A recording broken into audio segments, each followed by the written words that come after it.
Hi, this is Michael Orl of MobileBurn.com, and today I have with me the Sharp FX. It's a new quick messaging device for AT&T. It features Flow TV support for mobile digital television viewing, has a full QWERTY keyboard, 3-inch touchscreen, and a 2-megapixel camera.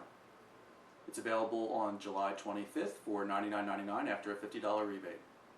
So let's open up the box and see what comes inside.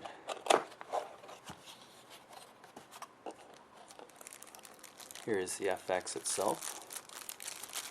Looks very much like a Sidekick, and in particular the Motorola built Sidekick slide. Set this aside and see what else comes in the box.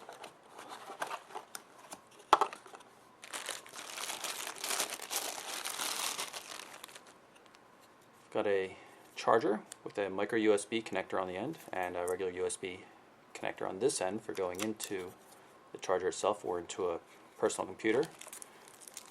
Here's the battery. That's 1240 milliamp hours, I believe. Yeah, that's good for 3 hours of talk time. And let's see, we've got information on AT&T's parental controls, information on the Flow TV service, which costs $9.99 per month, but gives you quite a wide assortment of channels. Here's the FX Quick Start Guide. Some information on CD, including the user manual, some tutorials and modem drivers, and that appears to be it. So here's the FX itself. Pull off this protective coating off of the 3-inch touchscreen display. I'm going to pop open the back. You can see there's the 2-megapixel camera, but take the back cover off so we can drop in the battery. AT&T was nice enough to already install a SIM card for us for testing. Pop the battery in like this, put the rear cover back on, and we'll power up the phone with the call-in button right here. So while everything's starting up, let's take a look at the hardware design. First things first, a very nice 4-row QWERTY keyboard. You see there's, the number pad is accessed with the function key here. Everything's lined up in a grid pattern, double-sized space bar. There's a tab, .com, and @ symbol shortcuts, and even arrow keys for navigation, because there's no D-pad on this device. Got a, looks like it serves as a both menu and a back button here in the middle. Call end and power, and call send. The earpiece up front and top. Volume control on the left-hand edge. Micro USB connector also on the left-hand edge. And you'll also find the 3.5mm headphone port down there. It's kind of an odd location. Poking out of the top or the bottom will be a little bit more convenient for when you're using the device and have it in your pocket. You can see though the curved design at the top and bottom though might make that a little awkward. Nothing really to see up top. Looks like there's a lock button here and a camera shutter button for the previously mentioned 2-megapixel camera. The phone has a soft touch black paint on it, speaker grill down here, and nothing too much to see on the bottom. Take a look at the back when it's opened up. Just a couple of grooves for guiding it, no signage or logos or anything like that. There's the phone. Looks like we've powered it up fully now. Let's start off by pressing the unlock button here and taking a look at the unlock screen. It's kind of strange. You're supposed to tap the lock and then tap the key. A little bit on the unusual side. Bring up the main menu. I'm going to guess that there are 3 panels in the main menu. And you can see the little blue versus white dots down there. A little bit slow on the movement. Smooth enough, I suppose, but it does feel slow. You couldn't quickly get from one to the other, it seems. It's a little bit of a hassle, I guess. I'm going to guess the main menu works when we're in landscape mode. Go back to the home screen. Actually, this looks like it is the home screen. The menu turns into a list. A little bit odd. Not quite as nice as what you see on some other devices that give you, multiple versions of the same menu.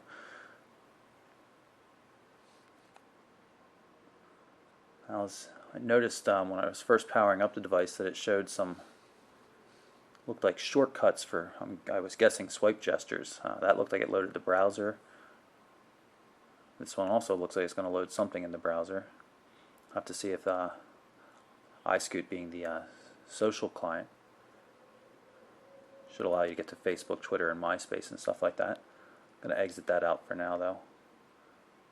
See what the other swipe does. My stuff. And one last one. Pulling up the IM client. You can see we've got AIM, MSN Live, and Yahoo Instant Messaging.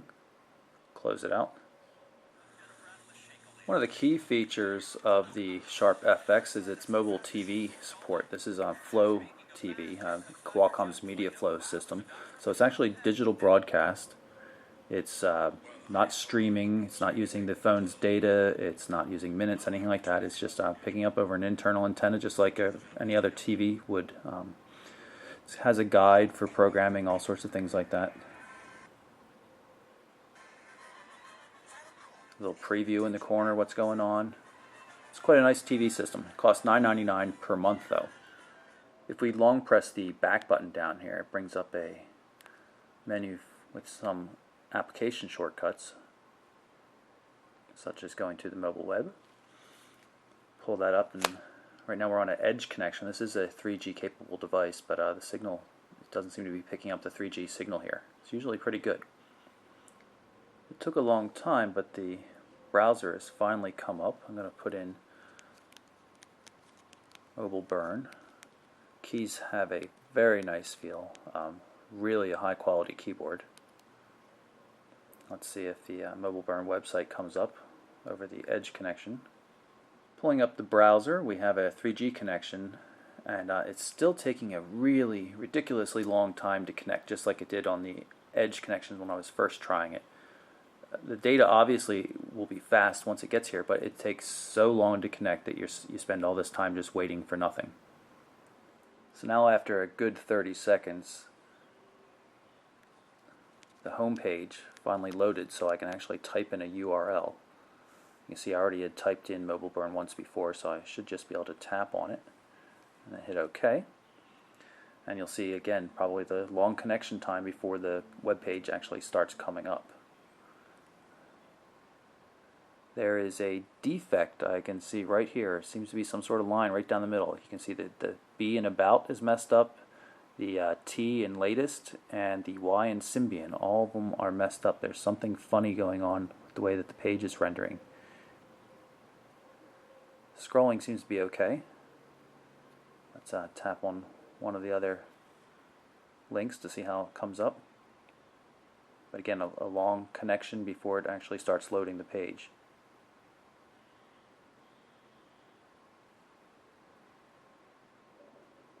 Now if we go close the device, it doesn't look like we have the option for viewing anything in portrait mode.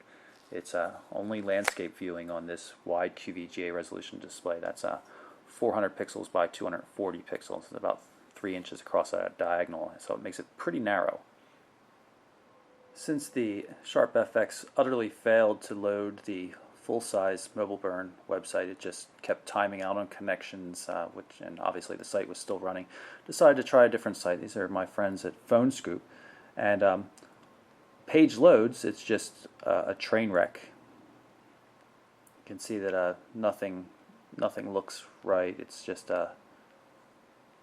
even the scrolling's not working very well. It's just really quite a poor browser for anything other than a properly formatted mobile website. And the connection times, no matter what site you're going to, are absolutely horrific. If you're looking to use a phone for web browsing, this is most definitely not the device to be looking at. It's just so slow.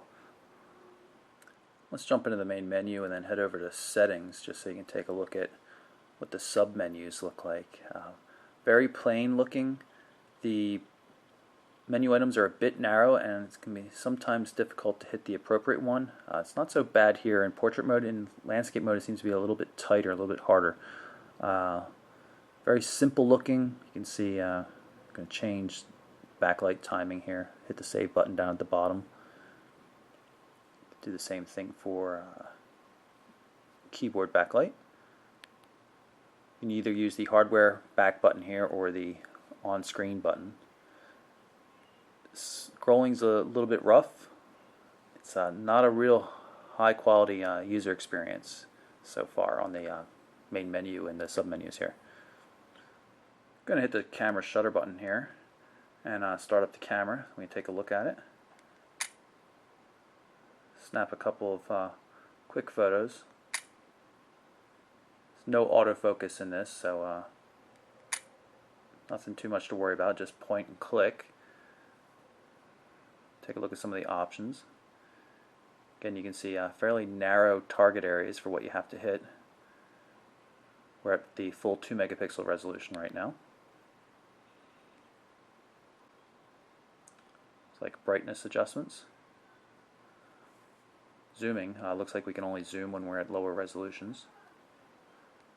Tap to turn the screen information on and off. Let's turn on the camcorder function. See, right now we're in 176 by 144 mode. Play the video a little bit later, and let's see first if we can put it to a higher resolution. Yeah, we have QVGA resolution. You can see it's a little hard to select there. Now let's shoot a second video here. So now we're recording another video. This one's at QVGA resolution, and we'll try to play this one back and see what it looks like. Go back to the camera and let's jump out main menu and look under My Stuff and see if we can find it. There's the video we just shot. Video 2. We'll play it.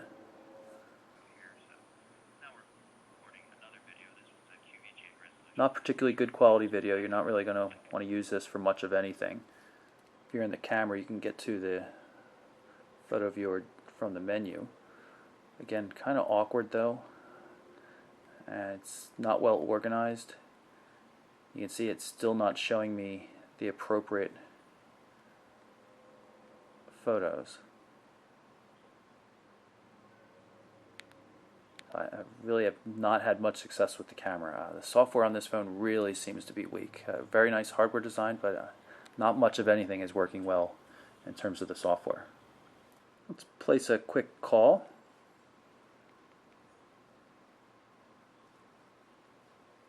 We'll turn on the speaker.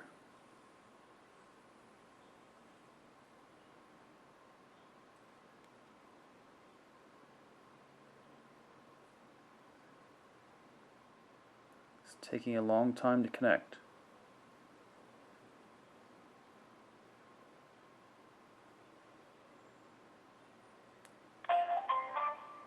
The wireless customer you are calling is not available.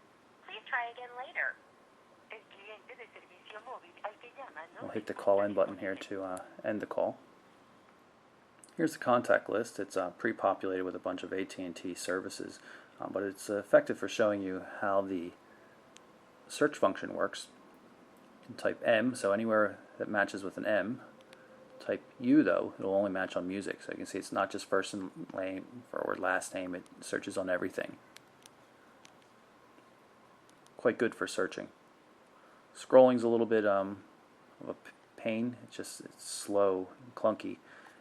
And if you're trying to search from within the portrait mode, you have to do something like this.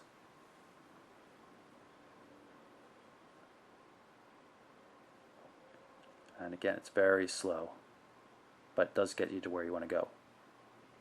We're going to go into the text messaging system and create a new message. The phone's going to force us to go into the landscape QWERTY mode.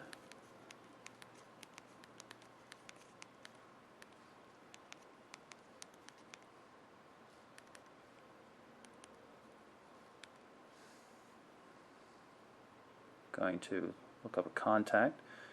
Can hopefully search. We can. And then quickly send off the message.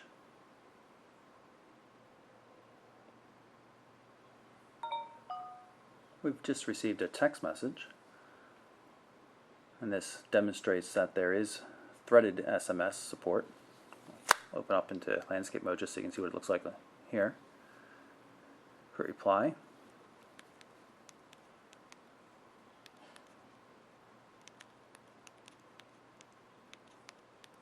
And send off yet another response.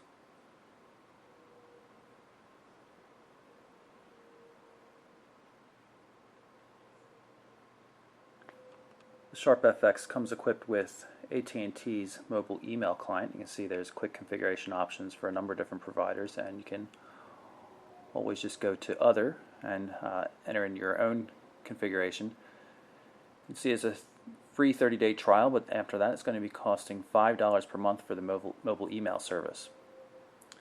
So that's my quick look at the SharpFX for AT&T. Very nice piece of hardware, really great keyboard.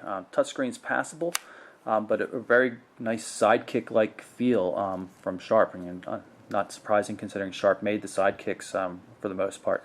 But the software on this device is really quite awful. The web browser is unusable, unusually slow, and just not good in general.